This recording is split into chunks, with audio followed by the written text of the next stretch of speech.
Salut à tous les amis, on se retrouve pour une nouvelle super vidéo. On va prendre à faire du montage GIMP. Alors, fichier, ouvrir. On va prendre le Magic Morty.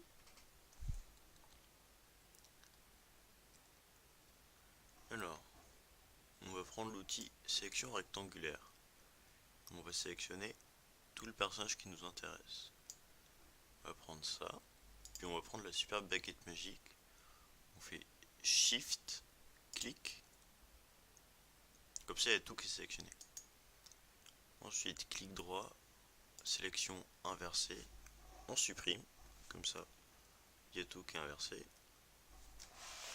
Ensuite, on fait image, non, oui, on fait sélection, on réinverse, comme ça c'est ça qui est sélectionné. Image, ajuster le canevas à la sélection, hop, on clique droit sur le calque et calque aux dimensions de l'image. Comme ça, il n'y a que notre image qui est là-dedans et c'est parfait. Ensuite, on refait ouvrir, on reprend le Magic Morty. Parce que il y a aussi ce personnage là qui nous intéresse. On va faire exactement la même chose.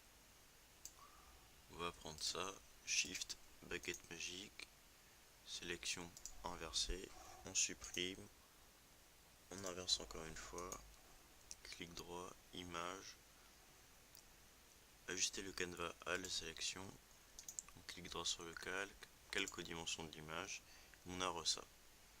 Pour le personnage qui est de côté, on fait la super exception transformer miroir horizontal, c'est parfait.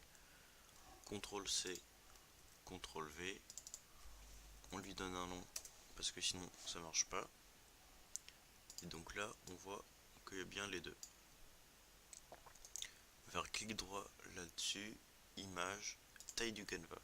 La taille du canevas, le personnage en largeur il fait 125, on va donc mettre le double, 250 redimensionné.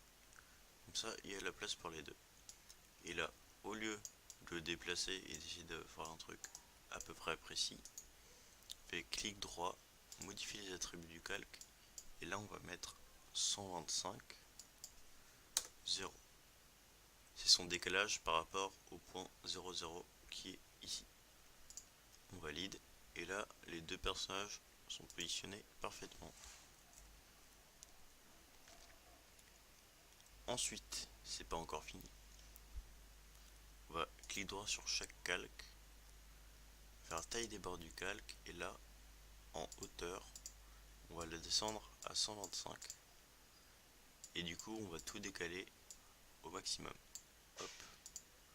Donc là, on voit qu'il y a ça qui est sélectionné. On va faire pareil ici. On descend à 125. Redimensionné. Et on a ça. Pour finir, on fait image, ajuster le canevas au calque. Hop. Et tout est à l'échelle. Du coup, on a des carrés du personnage de 125 par 125 et 125 par 125. Donc c'est parfaitement ce qu'il nous faut. C'est fini pour le super tuto. À la prochaine!